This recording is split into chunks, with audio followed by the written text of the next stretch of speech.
So I watched Blonde earlier today. This is the new Netflix film about the life and times of one Marilyn Monroe. It's directed by Andrew Dominic, and it stars Anna de Armas of Knives Out fame. And most of what I heard about this movie before watching it was the controversy surrounding it. Like, people were all up in arms that, this movie was very sexual. At least this is what I saw on Twitter months before the movie was even coming out. People were saying it was exploitative and demeaning to Marilyn Monroe. And personally, I was like, those are some pretty hefty claims there. I might have to watch it and see for myself.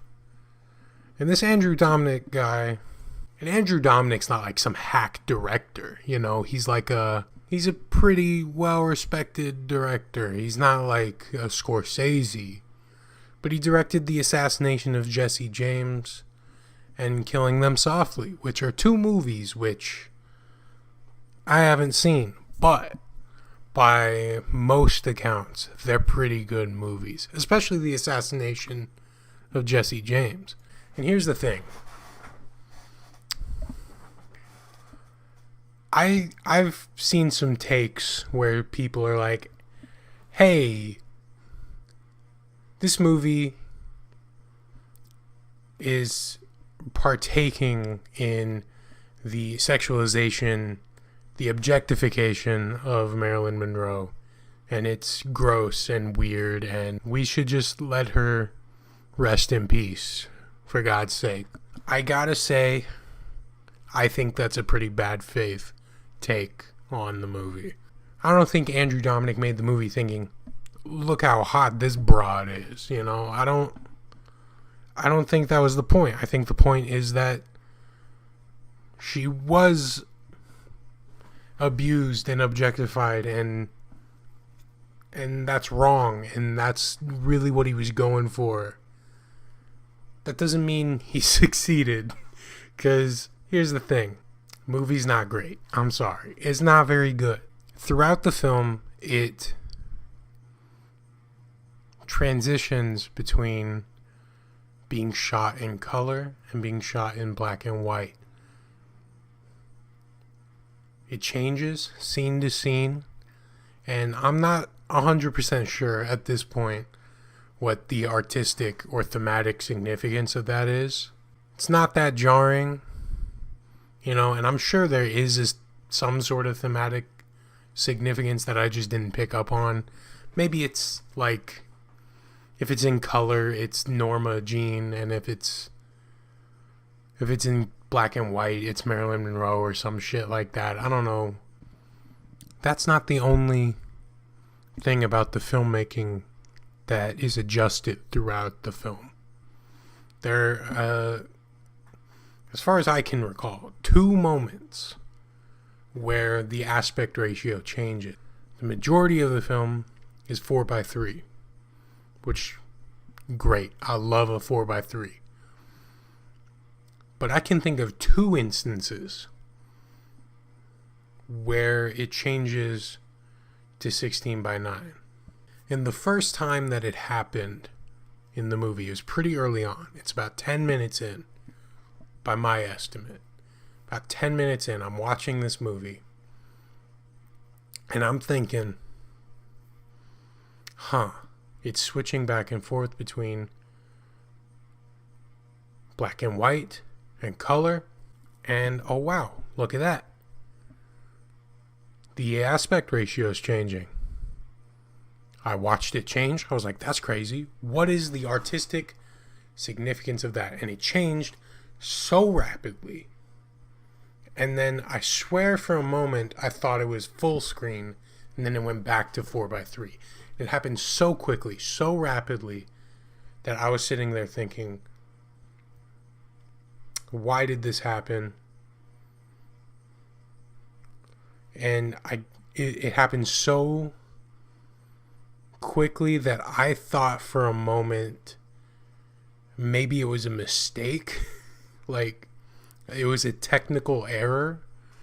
And then I think now that that's probably unrealistic, and it almost certainly was intentional, but it was so crazy that I was sitting there trying to figure it out. I was trying to figure out what the thematic significance of it was, and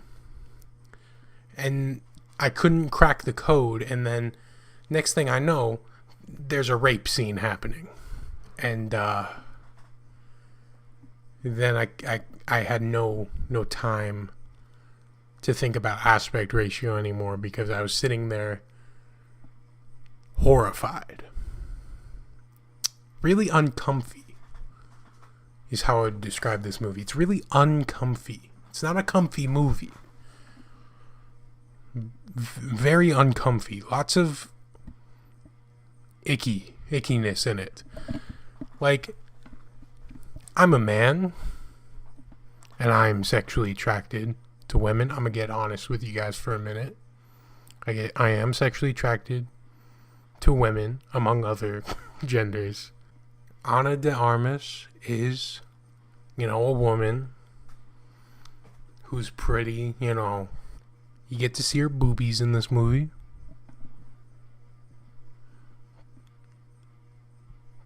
But it's hard to get excited about her boobies. And that's why I don't think that this movie is necessarily partaking in the sexualization, the objectification of Marilyn Monroe.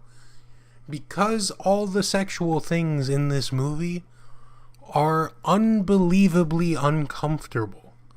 They are uncomfy, like I said before. They are uncomfy. It's an uncomfy film. You feel gross. It gives you the ick. And that's why I think people saying that it continues to sexualize Marilyn Monroe, even now, even as she's dead, long dead, like 50, 60 years now she's been dead, this woman. And we're still sexualizing her. No, I don't think so. That's not what I think this movie's doing. There are other problems at the core of this movie.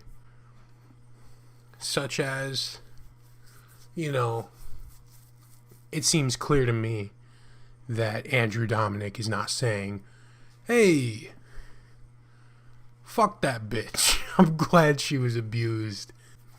I'm glad about that, because all she was a good-looking broad, and that's it. I'm fairly certain that's not what he's saying. I'm pretty sure he's saying, hey, look at this. She was a talented, multi-dimensional person, and the Hollywood system failed her. It took advantage of her. It chewed her up, mangled her up, and spit her back out. And it killed her. And spoilers, Marilyn Monroe is dead. Sorry. I've heard, I don't know how true this is, but the book that this movie is based off of is apparently entirely fiction. As a matter of fact, I'm looking at the description of this movie right now, and it explicitly states that it's a reimagined fictional portrait of Hollywood legend Marilyn Monroe.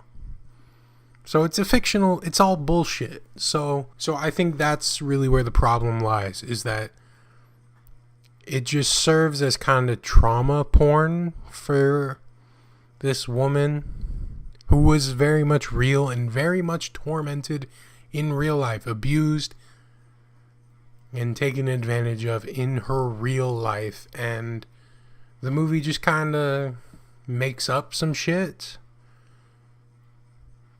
And I think it undermines the point. And I think it would be much more effective if instead of Marilyn Monroe, it was just a fictional character. Or if instead of making up bullshit, it was actually, historically accurate.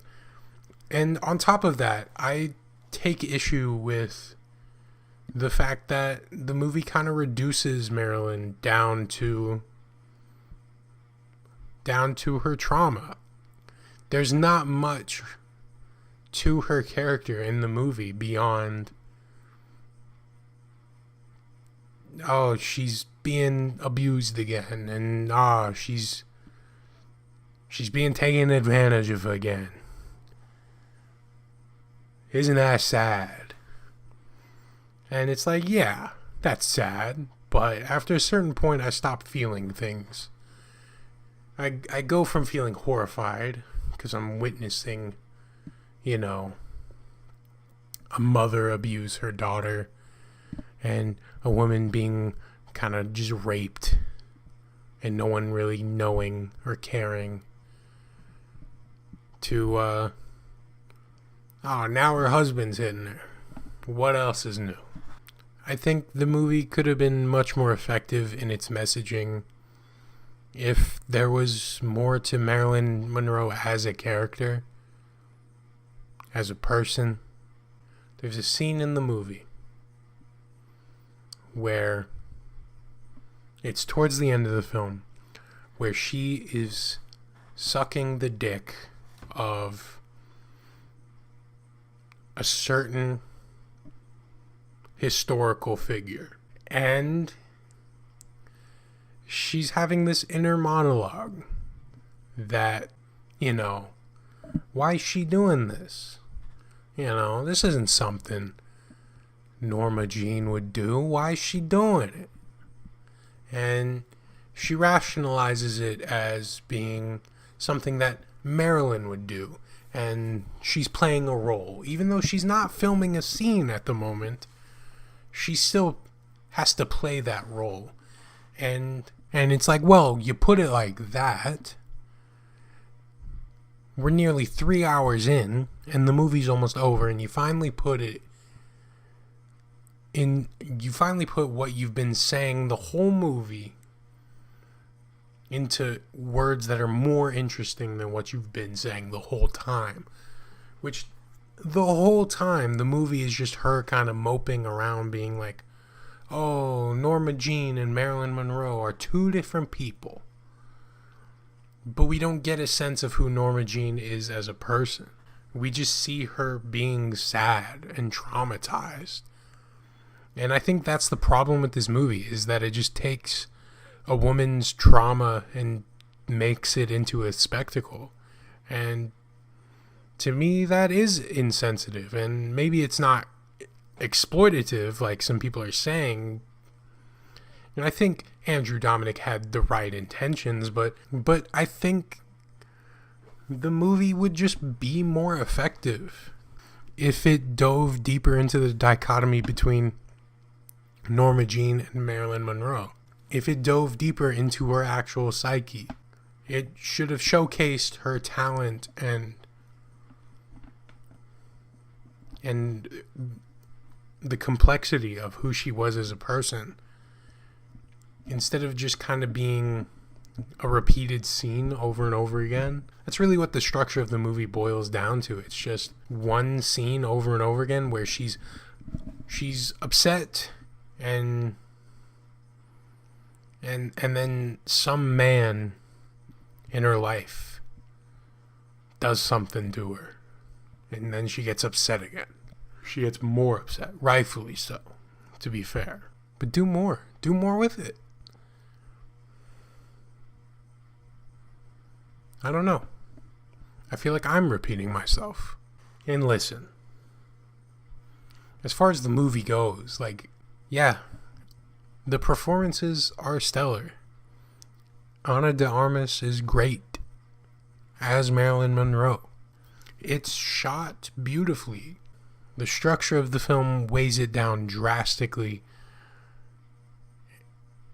It's far too long of a film for the repetitive nature of it, and the ethical questions raised by the movie really bog it down, which would be one thing if the movie was asking you these questions itself, but the ethical questions are more so about the movie's very existence, which most people seem to be, based off of what I've observed online, which, to be fair, Twitter is not a real place, we must remember sometimes. It's not real, Twitter. It's bullshit. But based off what I've observed, the consensus really is that it's exploitative, and it kind of it's just insensitive at the very least. When you don't add any complexity to your main character and it's just a series of them going through tough times, the statement you're trying to make becomes less effective, and it comes off more as just trauma porn, which doesn't make for a very great watch. I'm going to give this movie a 4 out of 10. And yeah, those CGI fetuses were really fucking weird. I don't know what that was about.